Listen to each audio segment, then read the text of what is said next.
जय बाबा जी। आज हम बात करेंगे ऑरा के बारे में। ऑरा एक ऐसी चीज़ है, हर एक व्यक्ति, हर एक चीज़ की भी एक ऑरा रहती है, हर एक जीव की भी एक ऑरा रहती है, परमात्मा के भी एक ऑरा रहता है। आज हम बात करेंगे ऑरा के बारे में कि ऑरा एग्जैक्टली क्या है। ऑरा जो होता है एक इंसान का, साइंस के हिसाब से हम उसे कहते हैं मैग्नेटिक फील्ड। कि जैसे कि एक मैग्नेट होता है एक, तो उसकी एक मैग्नेट की एक एरिया रहता है जिसके पास आकर लोखंड या दूसरा मैग्नेट अट्रैक्ट हो जाता है, तो ये उसकी मैग्नेटिक फील्ड हुई। वैसे धरती की भी एक मैग्नेटिक फील्ड होती है और हर एक जीव की भी एक मैग्नेटिक फील्ड होती है। हम जैसे कहते हैं कि कोई व्यक्ति, हम उसके तरफ आकर्षित हो जाते हैं, चाहे किसी भी प्रकार से, उसकी पर्सनालिटी वाइज, उसके बात करने की तरीके से, चाहे वो शब्द का इस्तेमाल भी ना करे तो भी हम उसकी तरफ आकर्षित हो जाते हैं। तो उसकी तरफ हम आकर्षित कैसे होते? क्योंकि उसका जो ऑरा है, उसकी जो आभा है, उसकी जो मैग्नेटिक फील्ड है, वो इस तरह से सेट हुई है कि दूसरे लोगों पर उसका वर्चस्व अपने आप बढ़ जाता है। तो ये जो ऑरा है, ये हमारे ही अलग अलग फिजिकल फॉर्म, चक्रास, उस सब को लेकर हमारा ऑरा बनता है। जैसे कि हमारी बॉडी का एक टेम्परेचर होता है, तो हमारी बॉडी में से कुछ रेडिएशंस बाहर आते हैं हीट के फॉर्म में, कुछ ऊर्जाएं बाहर आती है, जैसे कि हम विजिबल आइज से नहीं देख सकते, लेकिन कुछ कैमरास ऐसे हैं जिससे हम हमारी बॉडी में से हीट निकलते हुए देख सकते हैं।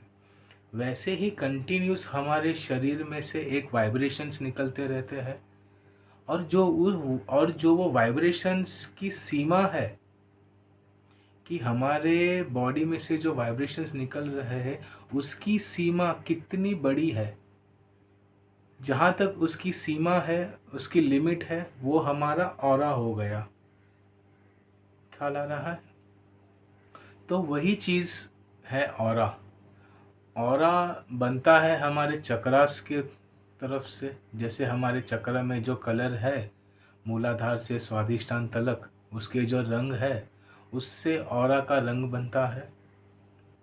वो सबको पता है, उसके सारे बहुत सारे जान चुके। एक ऐसी चीज़ बताता हूँ कि मैं यहाँ पे ऑरा को 3 हिस्सों में जज करता हूँ। ऑरा को जज करने के लिए 3 चीज़ बहुत ज़रूरी होती है। एक होती है कि आपका ऑरा जो है वो कितना स्ट्रॉन्ग है,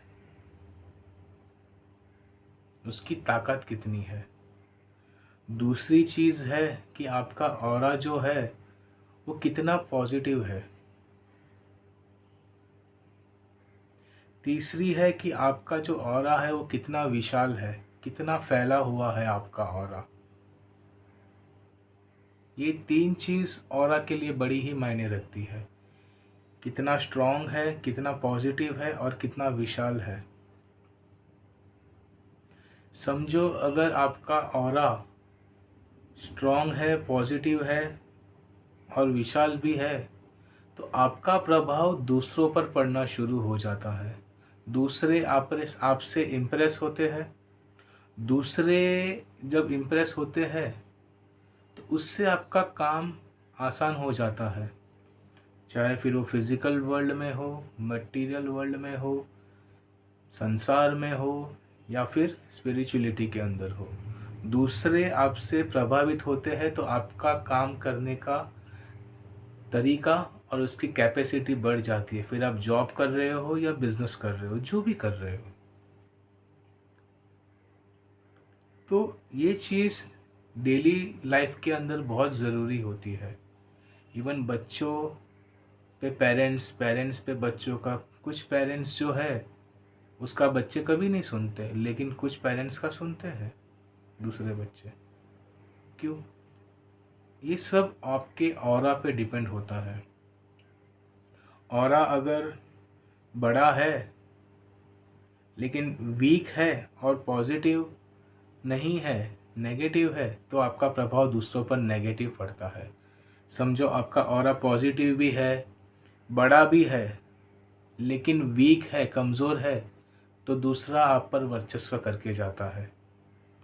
तो ये जो तीनों चीज़ है ऑरा के लिए, वो चक्रा जब आपके बैलेंस होते हैं ना, तो जब चक्रास बैलेंस होते हैं, इमोशनली आप बैलेंस होते हो, तो आपका ब्लड सर्कुलेशन, हार्ट बीट, हर एक चीज़ एक रिदम में चलता है।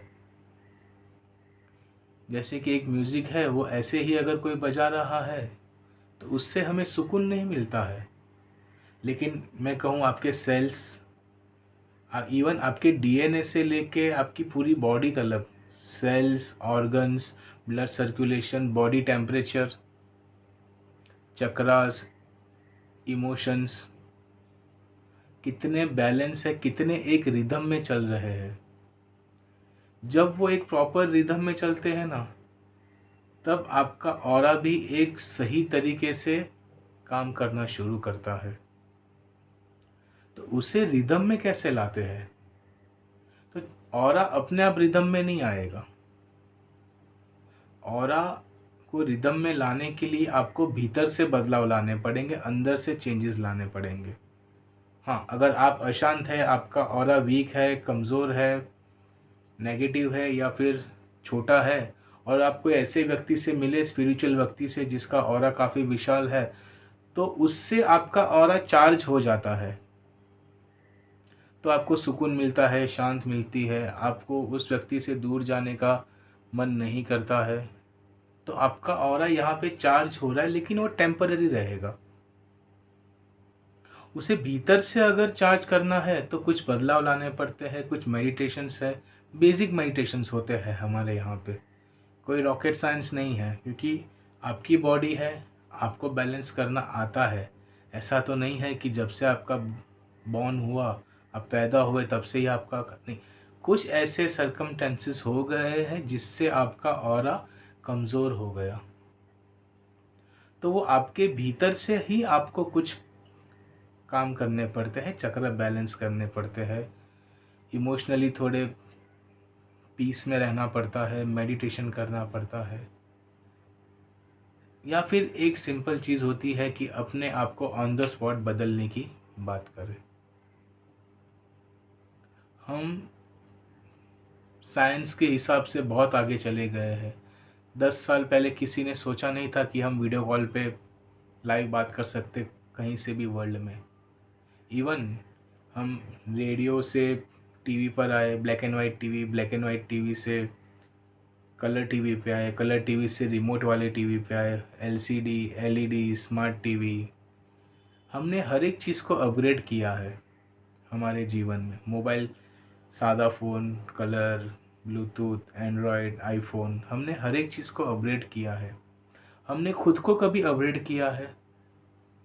हमने हमारे जीवन में हमारे स्वभाव को कभी अपग्रेड ही नहीं किया है, और हम एक्सपेक्ट करते हैं कि बिना अपग्रेड किए हुए हमारा प्रभाव दूसरों पर पड़े, हमारा ऑरा दूसरों के मुताबिक ज़्यादा कारगर हो, हमारा जीवन बहुत स्मूथ हो। ब्लैक एंड वाइट मोबाइल लेकर उसके अंदर आप व्हाट्सअप नहीं चला सकते हो, उससे आपको अपग्रेड करना ही पड़ता है। तो जो बचपन से पैटर्न चल रही है उसे ब्रेक कर कर एक नई पैटर्न बनाना और उसे अपग्रेड करना, यही सारी चीज़ें हम सिखाते हैं स्पिरिचुअल साइंस सेंटर में। कि तुम तुम्हारे जीवन को फिजिकली, मेंटली, इमोशनली, स्पिरिचुअली कैसे अपग्रेड करते हो, कैसे तुम तुम्हारे जीवन को स्टेप बाय स्टेप, और कोई बड़े बड़े स्टेप नहीं लेने, छोटे छोटे स्टेप बाय स्टेप अपग्रेड करते हो, कैसे मेडिटेशन में आगे बढ़ते हो, कैसे चक्रास बैलेंस होता है, कैसे ऑरास बैलेंस होता है, कैसे आपका प्रभाव दूसरों पर पड़ता है, कैसे आपका जीवन स्मूथ होता है। क्योंकि स्पिरिचुअलिटी है, और स्पिरिचुअलिटी करने के लिए अगर आप धरती पर जन्म लिया है, धरती पर हो, ये भी एक सत्य है, स्पिरिचुअलिटी भी एक सत्य है। तो क्यों ना हम स्पिरिचुअलिटी को हमारे जीवन में उतार कर हमारे जीवन को स्मूथ बनाएं। क्यों ना हम स्पिरिचुअलिटी के साइंस को समझकर हमारे जीवन में उस साइंटिफिक फॉर्मूलाज को अपनाकर हमारा जीवन स्मूथ करें। यही छोटी छोटी बातें होती है। तो उसके लिए बेसिक मेडिटेशंस होते हैं, कीजिए। ज़रूरी नहीं है कि हमारे पास ही कीजिए, कहीं पर भी कीजिए, लेकिन कीजिए। उससे आपके चक्रास बैलेंस होंगे, ऑरा स्ट्रांग होगा। आपके जीवन में आपका प्रभाव दूसरों पर पड़ेगा, चाहे फिर आप किसी से प्यार कर रहे हो, बिजनेस मीटिंग में जा रहे हो, जॉब पर हो, स्पिरिचुअलिटी के लिए मेडिटेशन के लिए भी ऑरा स्ट्रांग होना ज़रूरी है, पॉजिटिव होना ज़रूरी है। स्पिरिचुअलिटी के लिए भी हर एक जीवन के एस्पेक्ट्स ऑफ लाइफ, उसके अंदर आपका ऑरा सही तरीके से होना ज़रूरी है। जय बाबा जी।